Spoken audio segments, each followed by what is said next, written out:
UP bar council का चुनाव चल रहा है तो चुनावी चर्चा तो होनी ही है। आज हमारे साथ दिलीप श्रीवास्तव जी हैं। बहुत ही वरिष्ठ अधिवक्ता हैं और निरंतर अधिवक्ताओं के लिए संघर्ष करते रहते हैं और संयोग से ये भी चुनावी मैदान में हैं। दिलीप जी, आपका स्वागत है और सबसे पहला सवाल यही है, धन्यवाद।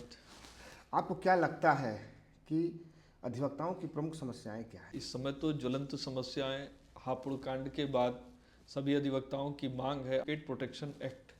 बार काउंसिल हमारी एक मातृ संस्था है। इसके सम्मानित सदस्यों को, जिनको आम अधिवक्ता चुन के भेजता है, उनकी समस्याओं को उठाना और वो विषय सरकार के समक्ष या संबंधित अधिकारियों के समक्ष रखना और उसका क्रियान्वयन कराना उनका दायित्व होता है। लेकिन कहीं ना कहीं इसमें खामी जरूर नजर आती है कि इस विषय को कहीं ना उठाया नहीं गया। आज आप देखिए, सारे दास्ता के प्रतीक हटा दिए गए। कानून की देवी जो विदेशी दास्ता की प्रतीक थी वो मूर्ति हटी, लेकिन क्या जो हमारे यहाँ कानून के देव, अगर एक प्रकार से कहा जाए तो भगवान श्री चित्रगुप्त जी होते हैं, उनकी मूर्तियाँ लगनी चाहिए। हम काला कोट पहने हैं, ये विदेशी दास्ता का प्रतीक है। ये सारे परिधान हटने चाहिए। जब सब चीज़ों पे काम किया गया, विदेशी दास्ता की सारी चीज़ें हटी, तो इस पे भी हटना चाहिए और इन सब बातों को उठाने का काम किसको करना चाहिए? बार काउंसिल के सम्मानित सदस्यों को। आपको नहीं लगता कि कई बार चुनावी मुद्दे तो अलग होते हैं, चुनाव बीतने के बाद जो अधिवक्ताओं की समस्याएं हैं जस की तस रह जाती हैं? बिल्कुल ठीक कह रहे हैं। अधिवक्ताओं की समस्याएं जस के तस रह जाती हैं। जैसे आप हमारे यहाँ सिविल कोर्ट में जाएंगे, इतनी गाड़ियाँ खड़ी हैं और शासन सत्ता में जो लोग हैं उनमें से कई अधिवक्ता हैं। इससे पहले भी कई लोग अधिवक्ता रहे, वो मंत्रिमंडल में बड़े कद्दावर रहे, आज की डेट में भी हैं। उप मुख्यमंत्री जी भी अधिवक्ता हैं, परिवहन मंत्री जी भी अधिवक्ता हैं।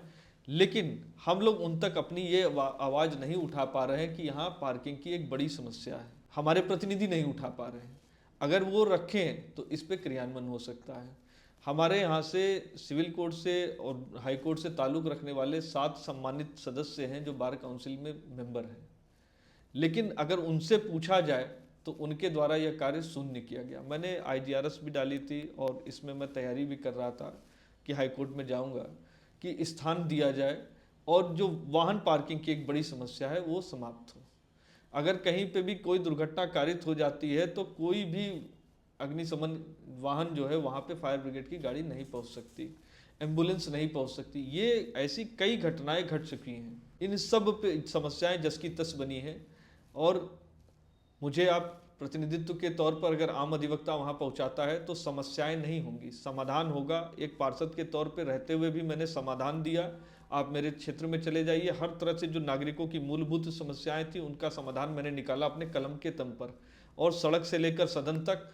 और जब वहाँ पे भी नहीं अगर आवाज़ सुनी गई तो माननीय उच्च न्यायालय के दरवाज़ा खटखटाने का मैंने काम किया। और गरीब लाचार अंतिम पायदान पर खड़े हुए व्यक्ति को अगर न्याय दिलाना है तो हर प्रकार से कलम का प्रयोग करते हुए उसे न्याय दिलाने का काम मैंने किया है। अच्छा, मैंने तो आपको बहुत करीब से देखा है। आप चाहे पार्टी से जुड़े हुए हैं, भारतीय जनता पार्टी से जुड़े हुए हैं, पार्षद रहे, उस समय भी आपने सही को सही और गलत तमाम तरह के विरोध के बाद भी आप आवाज़ उठाते रहे। अधिवक्ताओं की अगर हम बात करें तो बहुत खुल के आप बोलने वाले व्यक्ति हैं। आपको क्या लगता है कि जो जीत के लोग चले जाते हैं, शासन सत्ता सिस्टम में खाली अपना मैनेजमेंट में लग जाते हैं क्या? बिल्कुल सही बात कह रहे हैं। देखिए, जब तक व्यक्तिगत स्वार्थ होगा तो सार्वजनिक हित हम नहीं कर सकते, और व्यक्तिगत स्वार्थ को दरकिनार करते हुए आम अधिवक्ताओं के लिए काम करेंगे। हर कोई व्यक्ति वीरेंद्र भाटिया नहीं बन सकता, हर कोई व्यक्ति मुलेश्वर श्रीवास्तव नहीं बन सकते, हर कोई व्यक्ति राघवेंद्र सिंह नहीं बन सकता। ये अधिवक्ताओं के वो नाम हैं जिनका नाम लिया जाता है कि वो एक अपने निजी स्वार्थों को हटाते हुए सार्वजनिक हित में और अधिवक्ताओं के हित में लगातार वे लोग काम करते रहे। केसरीनाथ त्रिपाठी जी का नाम लिया जाता है, श्रद्धेय केसरीनाथ त्रिपाठी जी। मैंने उनको नीचे किसी आम अधिवक्ता की बात रहती थी उसको भी वो उठाते थे।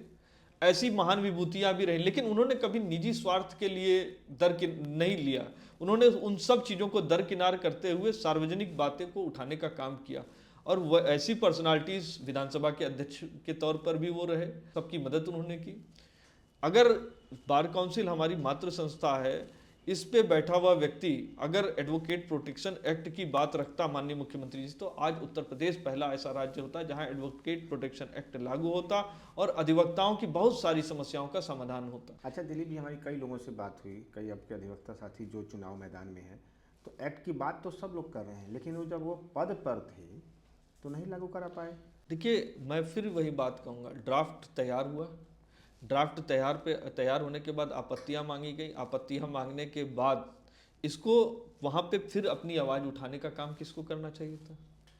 भाई, चुन के आपको भेजा गया, 5 साल के लिए भेजा गया, आपने अपना कार्यकाल स्वयं बढ़ाया, 8 साल तक कर दिया। आप खूब बढ़ाइए, 10 साल कराइए, लेकिन कुछ तो करिए, कुछ तो अधिवक्ताओं के हित में काम करिए। अधिवक्ताओं के हित में इस प्रोटेक्शन एक्ट को लागू आप करा देते। ये ज्वलंत मुद्दा है। ये हापुड़ वाला कांड जो हुआ था, इसमें भी बाद में पता चला कि मैनेजमेंट वगैरह कुछ हो गया।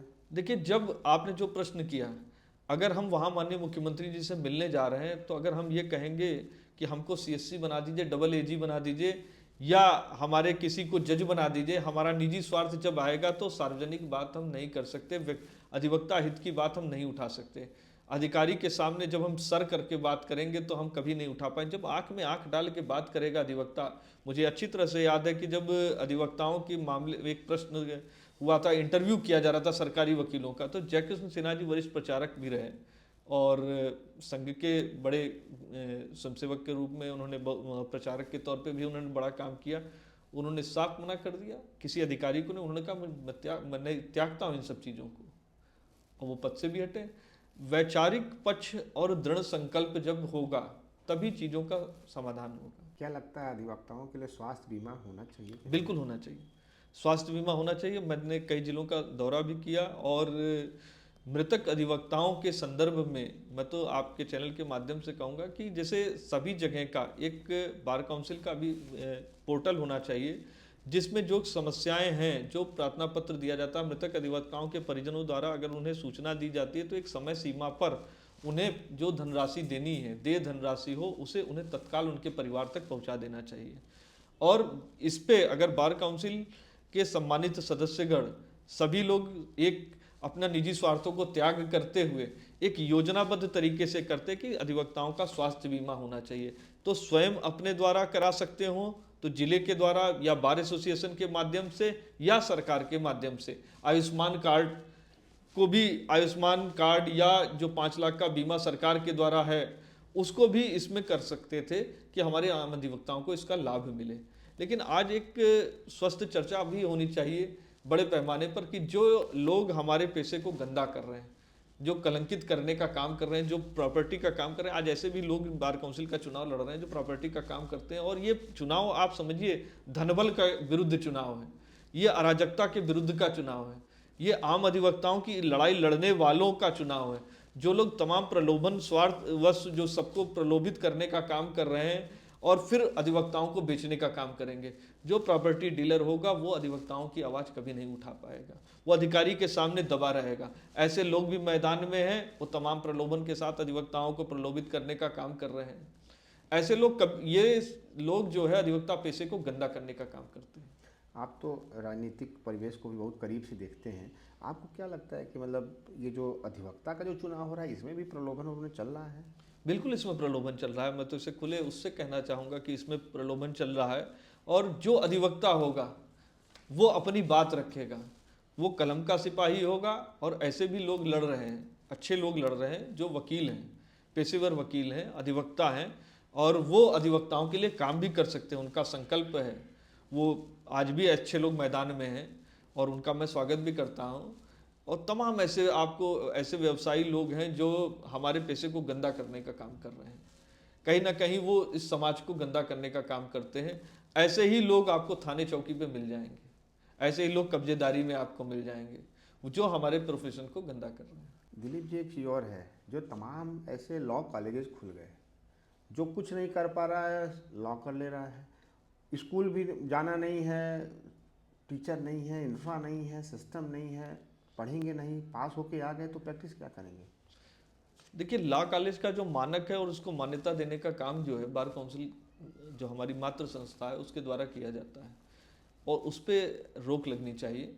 वकालत एक अच्छा पेशा है, आज़ादी से लड़ाई से अब तक देखेंगे जितने भी सामाजिक परिवर्तन हुए, उस सामाजिक परिवर्तन करने का काम जो किया अधिवक्ताओं ने किया। आज भी आपको हर राजनीतिक दल के बड़े नेताओं, जो भी बड़े नेता हों, चाहे कांग्रेस हो, सपा हो, भाजपा हो, इन सभी बड़े नेता हैं वो अधिवक्ता हैं।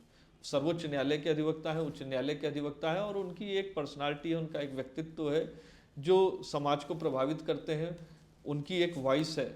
लेकिन इस तरह से जो परिपाटी गली कूचे में लॉ कॉलेज खुल रहे हैं उस पर रोक लगनी चाहिए। और ये एक अच्छी शुरुआत, कई काफ़ी अच्छे नए लड़के भी आ रहे हैं जो नॉलेज भी रखते हैं और वो अपने प्रोफेशन में मेहनत भी कर रहे हैं। उनको भी हम लोग प्रशंसा ही करते हैं उनकी। अच्छे लोग आएंगे इस व्यवसाय में, इस विधि व्यवसाय में, तो समाज को लाभ मिलेगा। अब एक आखिरी सवाल है, चुनाव है, चुनाव जीतने के बाद, क्योंकि हमारी शुभकामना है कि आप चुनाव जीतें, और आप जीत के अगर चुनाव आते हैं तो आपकी प्रमुख प्राथमिकता क्या होगी अधिवक्ताओं हित में? मैंने आपसे पहले भी कहा कि समस्या नहीं, मैं समाधान दूंगा।